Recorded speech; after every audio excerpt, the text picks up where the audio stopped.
Thank you. And thank you very much indeed for spending your afternoon with us. So, we're living in a time when temperatures are rising, both literally and figuratively. Our cities are getting warmer. I'm surprised that this is actually a February afternoon because of how hot it is, for example. Political divisions are heating up, tensions are simmering. And tempers feel like they're boiling over beyond a point. So we were wondering, at the start of this conversation, when the three of us met about an hour and a half ago, we were thinking, why is this session called Red Summer Heat? But actually, the more I think about it, it's starting to feel pretty apt. So let's start this conversation by taking it straight to the geographies in which these stories take place. So Daphne, I'd love to start with you. Your book takes place in very specific architectural spaces. There are these Byzantine churches there in Istanbul. There's a school that becomes quite significant to the space. And Istanbul itself is, there's such a rich legacy, but also a contested space, a contested history, a contested memory. And all of these things kind of become sites of both personal and national trauma. So I'd love to ask you, how does space itself begin, abandoned space particularly, begin to play as a role in your literature? Well, thank you for the question. Can you guys all hear me?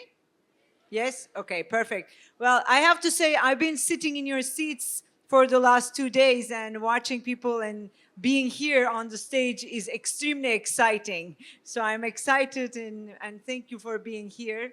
I came all the way from Turkey and Greece, and this was the moment. So I grew up in Istanbul.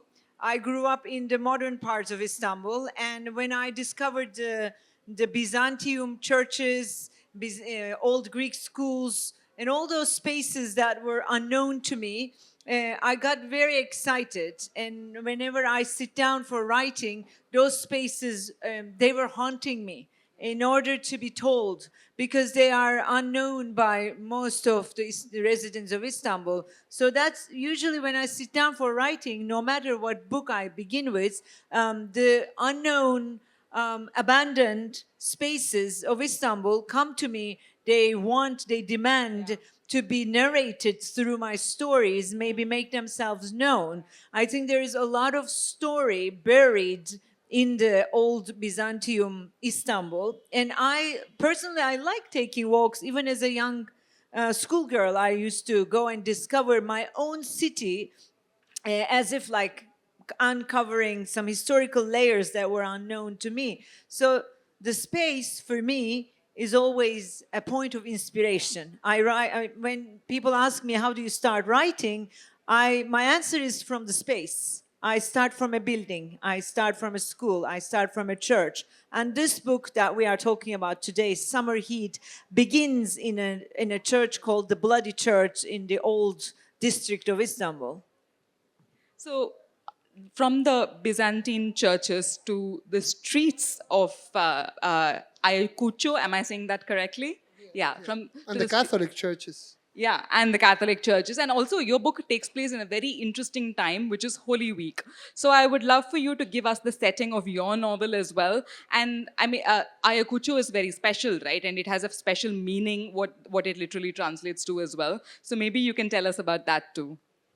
Well, Ayacucho is a place right in the middle point between the capital of the Incas, before the Spanish came, Cusco, where is Machu Picchu, and in the other side is Lima, the Hispanic capital, the capital the Spanish put there. So in the middle, exactly the middle point, is Ayacucho, which was for centuries the place for all the violence against the colony, of all the battles and all the wars. And its name means the corner of death. It's a place where death and violence has been always around. It's a place haunted by ghosts, and is a very Catholic place. You must consider that our symbol, our Messiah, is a man naked, bleeding in a torture instrument. So it's everything very gore in our religion. And the Holy Week is where the novel happens, is the celebration of his martyrdom, killing, torturing, and then resurrecting. Yeah. So there is a day, a night, where all the lights in the city are turned off, and an image of Christ in a coffin, in a crystal coffin, bleeding, is moving all around the city, surrounded by candles. Yeah. And it's like he flies among the candles, and all these ghostly images, or all these bleeding images. So the novel is a thriller. What else could it be? So there's heat in both your novels, and heat means different things in both your novels. Defne, I think on some level there's a very passionate kind of heat in your novel, and Santiago, in your novel, the heat is more about the tensions that are simmering over, and it starts off in a very like bloody way. So one of the things that I would like to talk about is there's a crime of passion and there's the passion of romance, and both of these things are almost mirrors to what is actually happening at the political level in your novels. So Daphne, can you talk about how the characters in your novel are actually standing for what has happened in this history?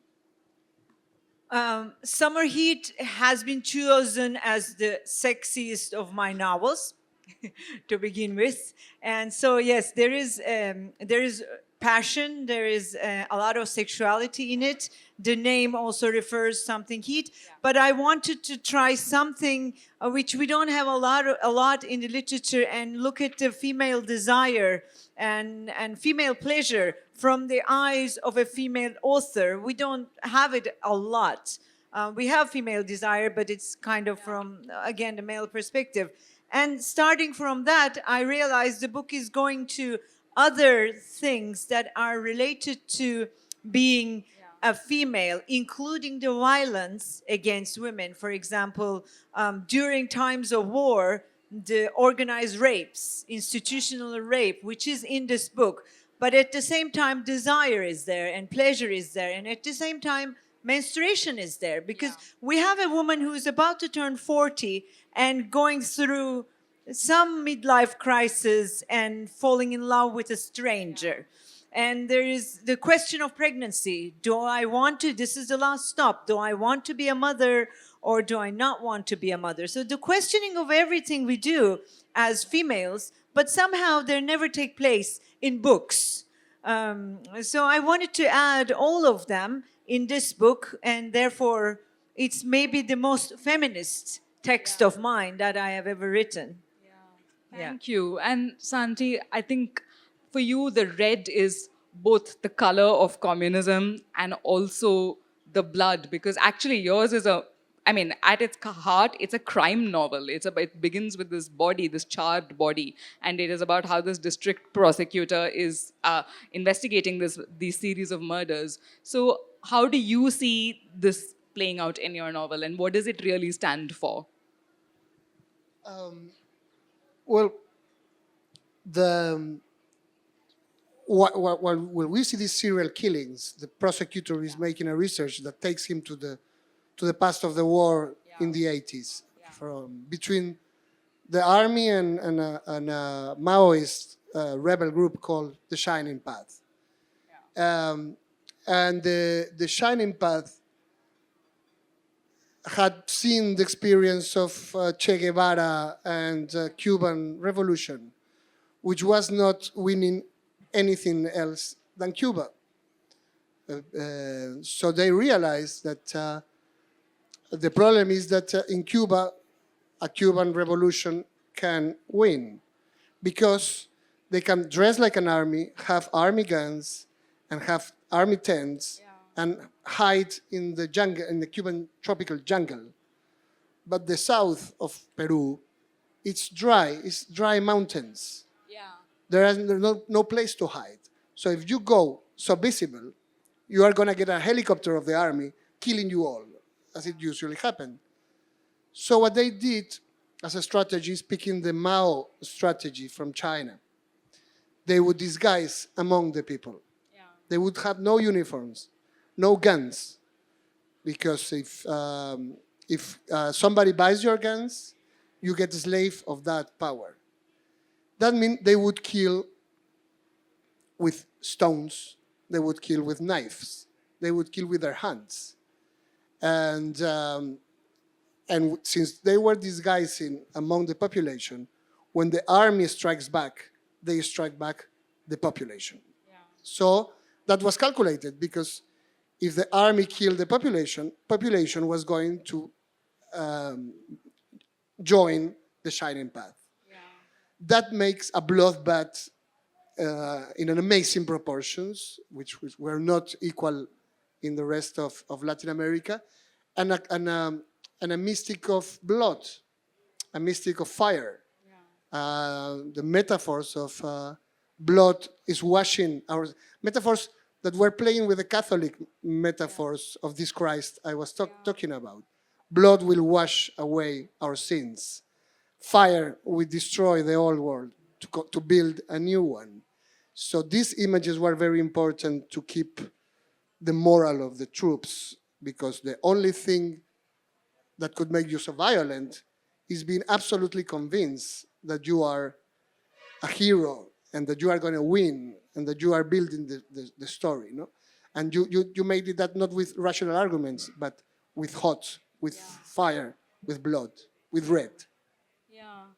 And I mean, both of you spoke about, you used the word haunting and you used the word ghosts. And I certainly find a haunting quality in your works. There's a hauntedness there's an actual haunted scene as well, but also in all your work. I've read Death of Scheherazade, as you know, and The Silence of Scheherazade, as you know, and it's also got this very haunted quality when it's describing Smyrna. What role does haunting or ghosts play in your book? Because I keep coming back to this. These are very personal stories, but I feel like what both of you are telling us is something that the past is still haunting us all. Well, it's interesting you said that, because now I'm working on a book where there is actually a ghost. Okay. Our narrator is the ghost, and I'm like, day and night I'm dealing with that. But like I said, the absence in a space usually my starting point. Like when I go to a space and if I feel the absence, maybe what we call ghost is the absence of something, and only the spaces could be haunted. Like you have to feel for a ghost, you need a space, and inside the space you need some sort of a lack, a hole, an absence. So those are my starting points.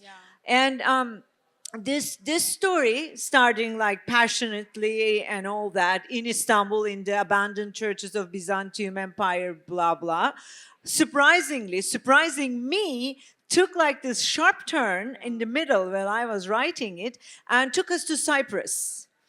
And this was like, I was just doing some chronological calculations, because there is an abandonment of a father, and the father leaves our narrator when she was only 11 years old. And I was like counting her age and realized that by the time the father leaves, it's 1974. It's actually the year I was born, but it's also the year Turkish army interfered with the intercommunal conflict in Cyprus and landed in the northern Cyprus.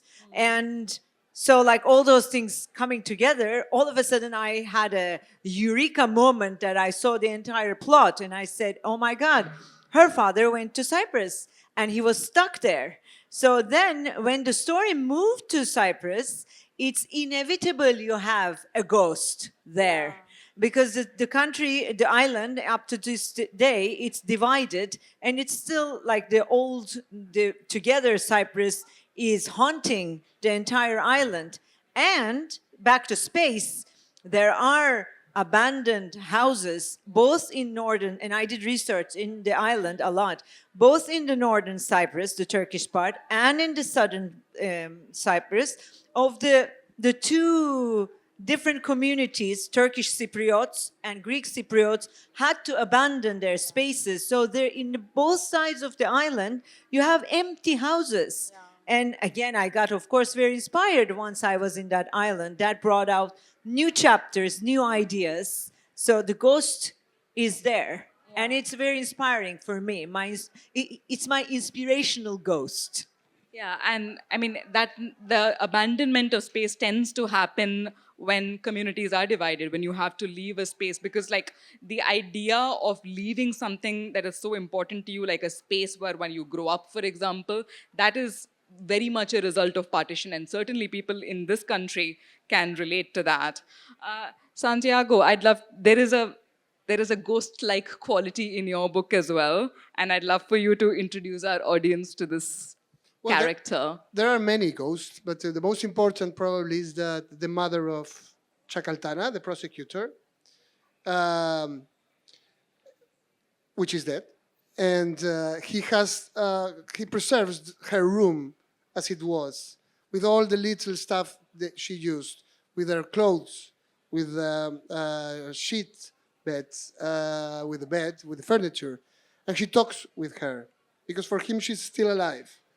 In Ayacucho, they have they used to when somebody dies, they keep their objects of the dead for a few days, and they keep there because they think that when somebody dies, he does not die entirely, and he does not die as far as people remembers. So for me, the ghost is a memoir. Is what survives, where dead people survives, is in the memory we keep of them. And this man has this memory of her mother, which is for him more real than the human beings, alive human beings around him, which are scared, which are possibly betraying him, which are lying to him. They are always false. But this woman, this dead woman, is real. So had the feeling that between all this, with all this history of violence, dead people is more real than living people, because living people must hide themselves. Dead people don't need to lie anymore. And like in Defne's novel, there is a disappeared father as well in your novel. Can you tell us about how you came upon that?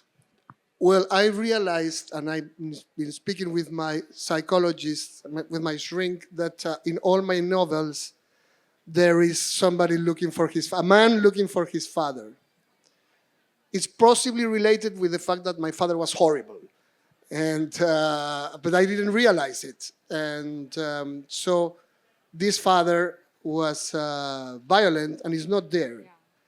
And this man, this prosecutor, which is a very funny guy because he's trying not to make any research whatsoever of nothing. He would like not to know. But he's a bureaucrat, so he needs to fill the report. And that's why he keeps making the research. But what he will discover is the violence inside his own story, inside his own life, inside what happened with his father, which at the beginning he maybe knows, but he's trying to forget. And that's what I think that happens usually after a war. We try to forget. We don't want to know. We don't want to talk about it. But it's somewhere. It's a ghost also, the war. And it's making us move and act in some way or another. Can I ask you a personal question? Have No. you... Okay. I know what it is. Okay, fine. I'll skip that. But the parent-child relationship is central to both your novels. Let me rephrase the question I would have asked him and ask you instead. Does your character forgive her How father? about your father, Daphne? No. Does your character forgive her father? Is there forgiveness in... Is there hope for forgiveness and reconciliation at all, especially when we are talking about something quite as traumatic as national trauma, but also personal trauma? Yes, I think the healing comes from forgiveness, but on the other side of the forgiveness, there has to be an apology. That's also important. You cannot just forgive because you want to be healed. It's something that has to happen in a dialogue. And in that dialogue, like, of course, you see Melike, our narrator's name, and her father, Orhan, they're in a cave, again, like kind of similar in our books, in a little shrine created by the people of that little village in Cyprus. It's a little cave, and they happen to be there. And he apologizes, and she says, "It's okay, it's okay. I forgive you." But then she doesn't really feel it. So he apologizes so many times until it sinks in her that it's not her who is the guilty one, because the ones who are responsible for the forgiving, they are so many times they have been told in their lives, it's because of you this thing happened. It's very hard to erase the guilt. Like, guilt has to be erased for forgiveness to take place, and guilt has been inflicted on the victim, so badly. And rape is a very good example for that. You know, the women who have been raped, they are inflicted the guilt upon them, shame upon them. So, you know, to remove the guilt and shame is required. And for that, the one who caused the pain has to apologize, sometimes again and again, until it sinks and really clears the guilt and shame, and then the forgiveness is possible. So that's like, that scene is a whole thing. Only after that, a reconciliation is a possibility. Yeah, and this makes me think of the idea of historical erasure, where like moments of history are kind of wiped away as if they never happened. And then there's no hope for reconciliation, because you have to acknowledge the trauma and acknowledge what has happened to communities and the violence that has occurred. And then only is healing possible, right? And I feel like in your book, certainly, I feel like the idea of reconciliation it's standing for something on a much larger scale. And I'd love for you to talk about that a bit.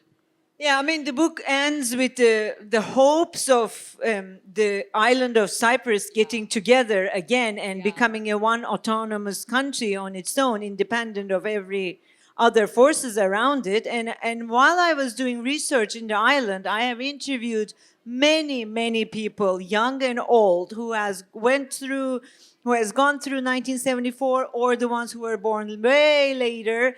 All of them all together said, we want to reunite. So that was very, very touching to me. We went through horrible days, accusing each other a lot, but at the same time, there is this desire, we want to be one again. The people want to reunite. Yeah, that's what, like, I heard. Maybe I talked to those people. I guess what I'm trying to ask is it more for political reasons that reconciliation is not occurring at an institutional level? Of course, there's always like bigger games played upon countries, and the people of those countries, their own citizens suffer from that. But this is like good old story that's, you know, not unique to anywhere in the world. It's everywhere. One thing I wanted to say about what you were saying about the erasing certain parts of the history, for that we have a character in our book, Melike's grandmother. Her name is Safinaz. And Safinaz, some say in Turkey, when this book was published first time in Turkey, there was a very nice review. And the review was saying, but Safinaz is stealing stage from Melike. I don't know, in English we say that, but like, she's taking so much attraction. We are all curious. And so many letters I received, are you going to write the story of Safinaz? So Melike's grandmother here appears as a very charismatic woman, old woman, and there's a secret behind her. And she's the one who hid her identity all of her life, again, because of some lynching attempt, which is part of the, again, female misery. You know, you're like, oh, you are the whore of the village, we're going to lynch and stone you to death. But she was saved by someone, and then she needed to change her identity completely and start a new life. She's, in a way, I never think about symbols, but now rethinking my own book, she's in a way the symbol of, like, you erase your past, you start from the beginning, but at the end, not at the end, no spoiler, don't worry, in the beginning, we know she commits suicide. That means erasing the past, getting a new identity, even getting a new name, new religion, new ID card is not healing to your soul. It doesn't help. Yeah. I think the complication with reconciliation is that to get really reconciliated, you must recognize that you were a monster also. In a war, we always think the other one was the monsters, but we were heroes. The same things that make the other guys monsters make our heroes good people. And so we keep on and we keep on. And I kill you. And because I kill you, you kill me. And then I kill you again. And then you kill me again. And that's Peru, of course. And that's Palestine and Israel. And that's Ukraine and Russia. And all these wars is somebody else to blame. If you want a reconciliation, you must say, I also cause harm, I also cause pain. And nobody wants to do that. Yeah. Because we always think that we deserve to do that. And that's very hard to look to yourself in the mirror and say, well, maybe I also was a monster. And that's what I make in my books a lot, study the monsters and show readers how we can all be monsters. Monsters are not so far, are done from our unsolved desires, of our fears about their, we craft them with very human, natural feelings. And so that's why we are never able to recognize them when we are ourselves the monsters. And as you You are all monsters, I see. as you say, the nature of violence is so cyclical that, you know, when will the cycle ever end? And I will kind of ask you the same question that I just asked Defne, which is reconciliation possible for your characters and in Peru? Well, for me, you must continue the idea of what I was saying before. You must forgive the other ones to forgive yourself. If you do not, you're not forgiving because you are a nice guy. You're not forgiving because it's morally good. If you do not forgive the horrors of others, you will never be able to forgive yours. So it's from that point of view, reconciliation is not just possible, and that's what happens with my characters also. The serial killer is someone who cannot forgive. I won't say who him is, but he will keep on and keep on because nothing of what happened is forgivable. And what Chacaltana is realizing is not just the whodunit, it's not just who's the killer, but he's looking for a way to forgive himself and to understand what is this killer doing, because if he understands that, he will be also able to face his own violence, his own history. And I guess that that's what makes reconciliation not just possible, but mandatory, because it's a way for you to live with yourself. Without spoilers, does Chacaltana find a way to acknowledge and forgive and move on?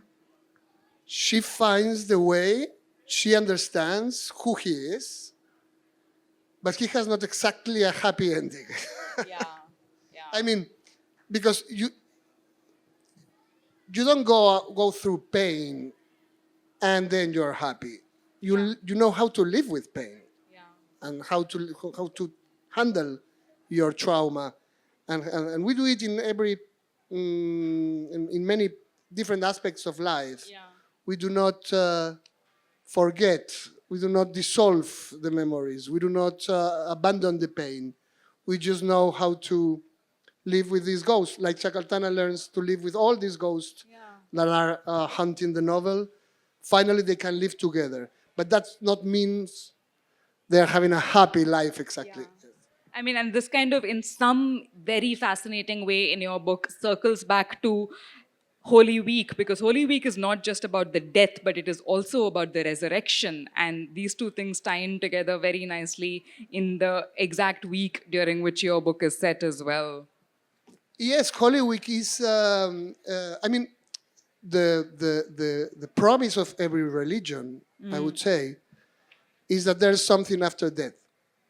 We want to believe that, because we know we're going to die. The only thing we know for sure in life is that we're going to die. And it's horrible. So we try to think that there is something else. And that's what religion says. There is something else. That your life doesn't finish with you. So for Christians, it's very important the idea of resurrection, because that's what confirms that death can be beaten. But it was the same thing that Maoists, as atheists as they were playing. For what God was for Catholics, the history was for Marxists. And they would say, if you fight the right struggle, you will survive, because you will be part of history. And history is the heaven of our people. So they could use the same symbols, they could use the same analogies. And in fact, there is an Andean myth they were playing with, which is the Inca Ri, the Inca king. After the colonization, the Incas tell the story that the boss of the Incas his body had been destroyed, chopped into pieces. They chop out the arms, the legs, the head, and buried them in different parts of the empire, the Inca Empire. But the body was looking it. The parts were reuniting. And when they found the head, the empire was going to come back and defeat the Spanish enemies. So it's the same of the Holy Week, is the resurrection. When he resurrects, he's going to lead us to a better world. We need to believe that. And it's the same myth whether you are Andean, Marxist, Christian. It's something you need to believe, because it makes your life less anxious. Yeah. And I mean, I am gratified certainly that in these somewhat violent narratives, both of you have given me reason to believe that there is hope for reconciliation, resurrection, hope in general. So on that note, I'd love to take it to the audience. And if you put your hands up, a mic will find its way to you. There's a gentleman at the back over there.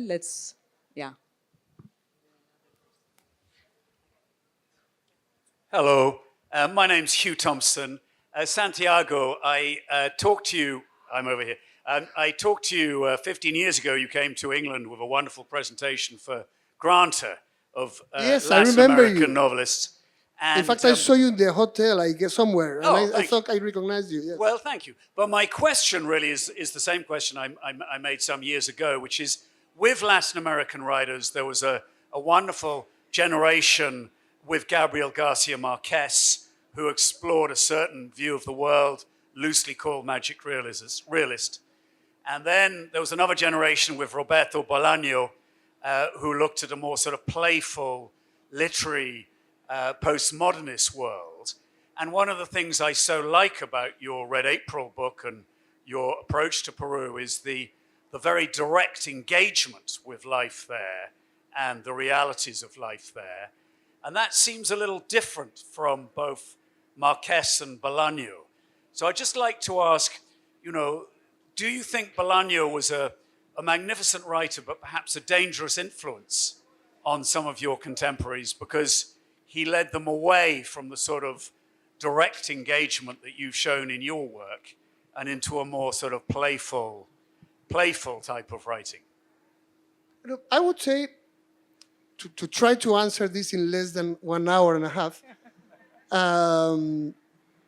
when I was a young writer, in my generation, we were all tired of Garcia Marquez, and everybody wanting us to be exotic and with people with pigtails, and suddenly people flies, and Bolaño opened a new door because he was very dark and very, in fact, for me, is a great thriller writer. And at the same time, he took the popular culture. I mean, there are characters in Bolaño which are porno actresses, serial killers, secret agents, many people who comes from the imagination, from the pop imagination, even from the North American films, and even from the action films. And he made this possible for the guys coming later. But what really changed later is that Latin America began to have its own readers. So, and it's a 600 million people community. So now it's too big the scope to say, because everybody asks me always, what is Latin American literature now? And it's like asking, what is Asian literature now? It's so big. Because it's not just the books that are getting translated, but all the things people is reading there. In my case, Bolaño was important to make something different, but in my last, but now that I'm elder, I'm beginning to reread Garcia Marquez. And now that he's not a menace, and with many of my friends happened, and now that nobody asks us to write that way, I suddenly can realize what a wonderful writer he is. And in my last novel, which is an historical novel, there's lots of influence from a novel, I don't know the title in English, but Del Amor y Otros Demonios, which is a wonderful, very different historical novel with all this magic of Garcia Marquez, who was not usually the 1 Years of Solitude writer. Most of it is amazing in style, but quite realistic. And I guess with many friends of my generation, it's happening that Bolaño opened a door for us to make different things. We didn't stay there. And now we can reread Garcia Marquez and love him again, as we should always, maybe, but we were young and we needed our own way, you know? Thank you. Let's move it to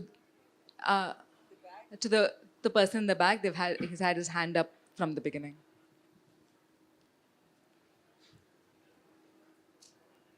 Question for Daphne. You had just told that for forgiveness, we need an apology. Sometimes circumstances so generate that the apology cannot come. There is a saying that forgiveness is divine. To err is human, to forgive is divine. How do you say it? I didn't hear the question very well. The question is, you just said you cannot give an apology unless apology comes. You cannot forgive unless apology comes. But the saying is that to forgive is divine. And sometimes circumstances so generate that apology cannot come. Like you said, there's a rape, question of rape. So apology cannot come in such cases. Yeah, right. Then again, we go back to what I was saying. Without the apology, can you clean the guilt and shame inside of your own psyche?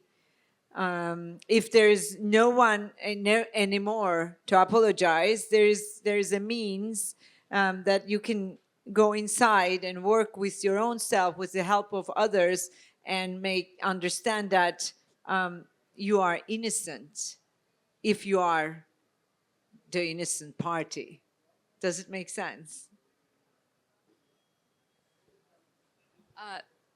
It is for a third party. I am saying as a third party, the ones who has done the wrong can apologize. But if circumstances so generate that the person is not available, he is in prison, so he cannot apologize. He has been put in prison for his guilt. Yes, I think still So, what in I'm such saying. circumstances, it is said that to err is human, to forgive is divine. So, can we then apologize? I guess so. I think so. It's a dynamic, and if there is no party, if one party is missing in that dynamic for one reason or the other, and then the person can work, or a group of people can work within themselves better in everything is better in relationships than alone, though. The gentleman in the second row. Hi, good afternoon. Thank you so much for the great session. I can't miss observing that both the authors come from geographical entities that were former empires, both the South American, the Spanish Empire and the Ottoman Empire. And I was wondering that, you know, in that sense, maps, for example, are also ghosts of the past in some sense. And I was wondering, when you create those, the characters in your novels, how much of those maps play a part, not only in the plot or the stories, but also when you creatively create the characters, how much of these geographical entities or the modern maps play a part in creating those characters? Do you play with them creatively when you create those characters, play with the maps? It's about the Spanish Empire and our literature, more or less. Yes? Specifically about the map geography. Okay, well, what I would say that it was what is more important from the Spanish culture in my books is Catholicism. I'm a very Catholic writer somehow.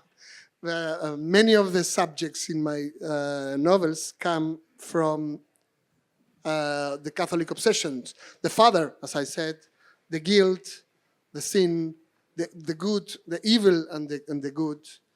And but the question in my geographical place of the empire is that we were very far from the center of the empire. So in Peru, all these rules would arrive, but nobody would really follow them. It's a very hypocritical society where everybody repeats the rules from Catholicism, and they want you to follow them, but they don't follow them. So what the phrase, a phrase usually repeated is, God forgives the sin, but God doesn't forgive the scandal, which means do whatever you want, but don't tell anybody. And that is very, very, very South American. It was this part of the empire which was actually out of control of the empire.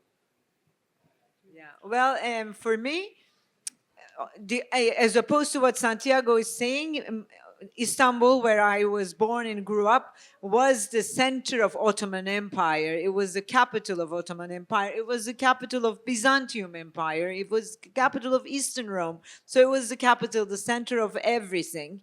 And when I think about a character, even if the book is taking place, like this book, in the year 2003, but when I start writing a book, it's inevitable for me to think about the grandparents of a character, because I don't think we exist independent of our grandparents. And our grandparents, for most of us here and in the Middle East and in the United States and in Latin America, they arrived there from somewhere else. And this arrival, if we're not aware of that arrival, why did they leave? What did they leave? What did they lose? Like whatever, again, absence, whatever loss has in their bags, if we're not aware of that, first of all, it's impossible to get to know ourselves. But as an author, in order to build for me a character, I really have to know what this character is carrying genetically or ancestrally in her memory. So that requires time, looking into a time dimension, and that requires a space dimension. Where did they come from? And this really helps me to come up with plots that really inspire me to write them. So yes, I always have maps in front of me and historical facts when I'm writing. Okay, so I've been told we've run out of time, unfortunately, but I'm sure our authors will happily answer your questions off the stage. Thank you very much for being a wonderful audience. Thank you very and much. Thank you Thank you very so much much for Thank you. to the both of you.